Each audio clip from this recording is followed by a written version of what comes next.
날마다 솟는 샘물과 함께하는 오늘의 큐티 시간입니다. 6월 11일 금요일 오늘의 말씀은 예레미야 16장 1절에서 13절까지의 말씀입니다. 여호와의 말씀이 또 내게 임하여 이르시되 너는 이 땅에서 아내를 맞이하지 말며 자녀를 두지 말지니라. 이곳에서 낳은 자녀와 이 땅에서 그들을 해산한 어머니와 그들을 낳은 아버지에 대하여 여호와께서 이와 같이 말씀하시오니 그들은 독한 병으로 죽어도 아무도 슬퍼하지 않을 것이며 묻어주지 않아 지면의 분토와 같을 것이며 칼과 기근에 망하고 그 시체는 공중의 새와 땅의 짐승의 밥이 되리라. 여호와께서 이와 같이 말씀하시되 초상집에 들어가지 말라. 가서 통곡하지 말며 그들을 위하여 애곡하지 말라. 내가 이 백성에게서 나의 평강을 빼앗으며 인자와 사랑을 제함이라. 여호와의 말씀이니라. 큰 자든지 작은 자든지 이 땅에서 죽으리니 그들이 매장되지 못할 것이며 그들을 위하여 애곡하는 자도 없겠고 자기 몸을 베거나 머리털을 미는 자도 없을 것이며 그 죽은 자로 말미암아 슬퍼하는 자와 떡을 떼며 위로하는 자가 없을 것이며 그들의 아버지나 어머니의 상사를 위하여 위로의 잔을 그들에게 마시게 할 자가 없으리라. 너는 잔치집에 들어가서 그들과 함께 앉아 먹거나 마시지 말라.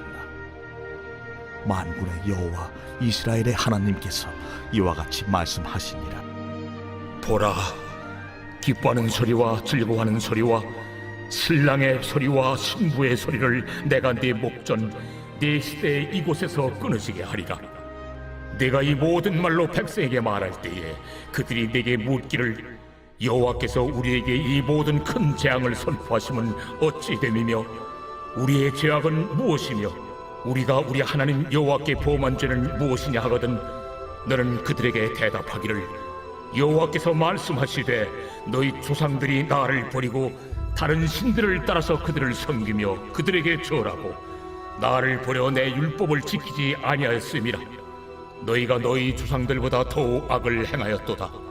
보라, 너희가 각기 악한 마음의 완악함을 따라 행하고 나에게 순종하지 아니하였으므로 내가 너희를 이 땅에서 쫓아내어 너희와 너희 조상들이 알지 못하던 땅에 이르게 할 것이라. 너희가 거기서 주야로 다른 신들을 섬기리니 이는 내가 너희에게 은혜를 베풀지 아니함이라 하셨다 하라. 새로운 아침입니다. 여호와 라파 하나님은 우리를 치유하시는 분이십니다. 오늘 본문은 예레미야에게 하나님께서 세 가지 금지 명령을 하시는 것으로 시작됩니다. 그것은 이스라엘이 당할 재앙을 상징적으로 보여주는데요. 선지자가 눈물을 흘릴 수밖에 없는 비참한 상황이 이 명령들을 통해 상징적으로 보여지는 것입니다. 예레미야의 이름이 여호와께서 임명하셨다는 의미인데 하나님은 이러한 재앙을 선포하는 쉽지 않은 일에 예레미야를 임명하신 것입니다. 그러면 세 가지 금지 명령의 내용은 무엇입니까? 첫째는 결혼과 출산을 하지 말라는 것입니다. 왜입니까? 머지않아 많은 사람들이 죽고 포로로 끌려감으로 가족들이 생이별의 아픔을 겪어야 하기 때문입니다. 둘째는 무엇입니까? 초상집에 가지도 말고 애곡하지도 말라는 것입니다. 이제 임할 재앙에서 죽을 자를 애곡할 자가 없을 정도로 많은 자가 죽을 뿐만 아니라 재앙이 너무나 극심하기 때문에 죽음에 대한 애곡이나 위로가 의미가 없게 느껴질 정도의 민족적인 참사가 임한다는 것이죠. 셋째는 무엇입니까? 잔치집에 들어가서 함께 먹고 마시지 말라는 것입니다. 이는 결혼 필요연을 말하는 것으로 보이는데 결혼은 인간사 중에 가장 큰 기쁨이 될 만한 것이 아닙니까? 이것이 끊어진다는 것은 이제 모든 기쁨이 빼앗겨진다는 것입니다. 그러면 왜 이러한 재앙이 임할까요?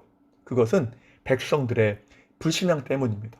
11절에서 말씀하죠. 너희 조상들이 다른 신들을 섬겼고 율법 곧 말씀에 순종하지 않았다.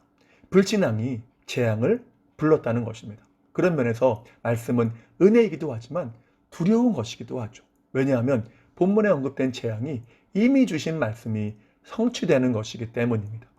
신명기 11장 28절에서 이렇게 말씀하죠. 너희가 만일 너희의 하나님 여호와의 명령을 듣지 아니하고 본래 알지 못하던 다른 신들을 따르면 저주를 받으리라. 이미 하나님은 모세를 통해서 우상 숭배와 불순종을 하면 저주와 재앙이 임할 것을 선포하신 것입니다. 그런데 그들은 불신앙을 고집했고 결국 그 재앙이 임한다는 말씀이 성취되고 있는 것을 보는 것입니다. 그래서 우리가 말씀을 붙잡는 것은 매우 중요합니다. 왜냐하면 말씀은 그 말씀을 붙들고 순종하는 자에게는 은혜와 능력이 되지만 불순종한 자에게는 재앙이 될 것이기 때문이죠. 그렇다면 이러한 저주와 재앙 앞에서 백성들이 취해야 할 자세는 무엇이었습니까? 죄에 대한 뉘우침과 돌이킴이었습니다. 온전한 회개죠. 그러나 그들이 한 것이 무엇입니까? 12절에서 말씀합니다. 너희가 너희 조상들보다 더욱 악을 행하였도다. 빨리 회개하고 하나님께로 돌이켜도 모자란 상황에서 오히려 더 불신앙으로 달려갔다는 것입니다. 그 이유를 예레미야가 계속 말하지만 그것은 그들의 마음의 완악함 때문이었습니다. 자신들의 범죄함이 눈에 보였음에도 회개할 마음이 전혀 없었다는 것이죠.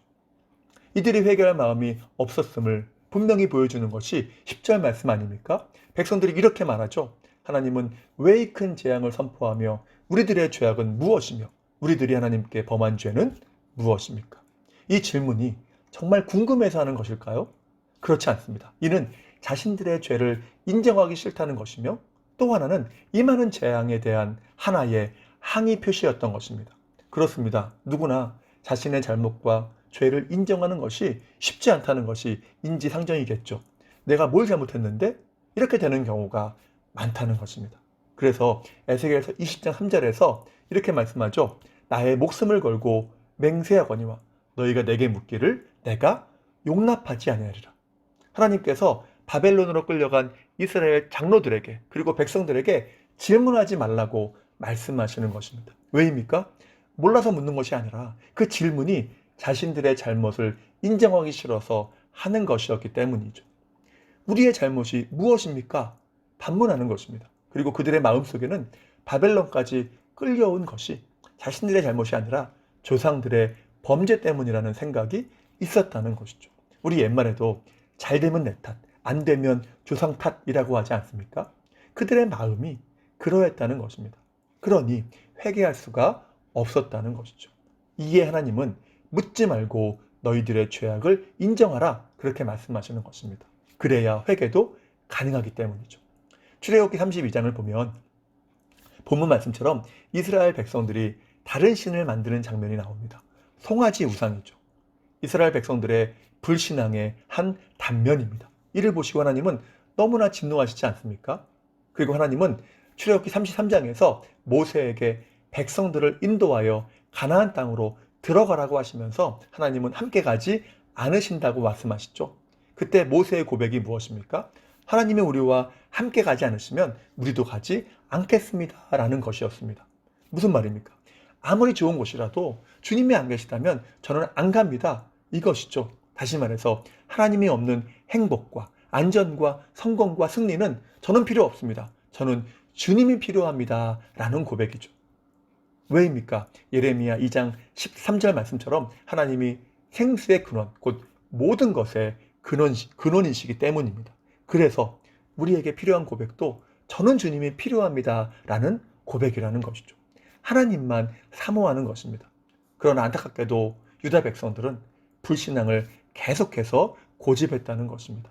이에 하나님이 하시는 말씀이 무엇입니까? 13절을 보니까 이 땅, 곧 가나안 땅에서 쫓아내시겠다 말씀하십니다. 하나님의 은혜의 영역에서 쫓아낸다는 것이죠. 그래서 13절 하반절에 분명히 말씀하죠. 내가 너희에게 은혜를 베풀지 아니함이라. 여러분, 하나님의 은혜로 살아가는 우리가 은혜가 없다면 가장 절망적인 상황 아닙니까? 우리가 찬양하지 않습니까? 은혜 아니면 살아갈 수가 없네. 호흡마저도 다 주의 것이니 세상 평안과 위로 내게 없어도 예수, 오직 예수뿐이네. 그렇습니다. 신자가 그 은혜를 상실하는 것만큼 절망적인 상황은 없다는 것입니다. 그래서 바울은 에베소 1장에서 유난히 그리스도 안에라는 말을 반복하면서 주님 안에 있는 은혜를 잃지 말 것을 강조한 것입니다. 주님이 허락하신, 십자가로 허락하신 일상의 평강을 잃지 말라는 것입니다. 때문에 참된 평강의 근원이신 하나님과의 관계가 회복되는 것은 너무 중요합니다. 하나님이 계시지 않으면, 하나님이 계시면 아무것도 없어도 모든 것을 가진 것이지만 하나님이 계시지 않으면 모든 것을 가져도 아무것도 없는 것이기 때문입니다. 여러분, 예루살렘의 뜻이 평강의 도시 아닙니까? 그런데 하나님이 안 계신 예루살렘에는 평강이 전혀 없었습니다. 오히려 불안과 두려움과 재앙뿐이었던 것이죠. 때문에 진정한 평안은 오직 하나님의 은혜가 있을 때에 가능함을 말씀하고 있습니다. 결국 주님과의 관계 회복에 모든 것이 달린 것이죠.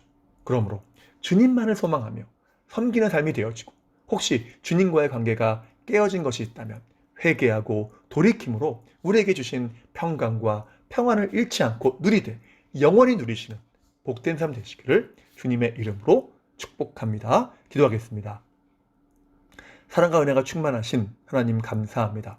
이 시간 기도와 웃기는 은혜로 살아가는 우리가 날마다 주님께서 십자가로 허락하신 은혜와 평강을 상실하지 않게 도와주옵소서. 그러기 위해서 하나님과의 관계가 중요하지 않겠습니까? 우리가 온전히 참된 평강의 근원 되시는 주님만 바라보고 섬기는 믿음이 되므로 하나님과의 밀접한 관계 속에서 온전한 은혜를 누리게 하시고, 혹시 주님과의 관계 속에서 깨어진 것이 있다면 속히 회개하며 돌이키는 은혜를 주셔서 삶 속에 주어지는 모든 평강을 온전히 누리는 복된 삶이 되게 도와주옵소서. 오늘 하루의 삶을 의탁합니다. 지키시고 보호하시며 필요한 모든 것으로 채워 주시옵소서. 다시 한번 주님의 은혜를 간구하오며 예수님의 이름으로 기도하옵나이다. 아멘.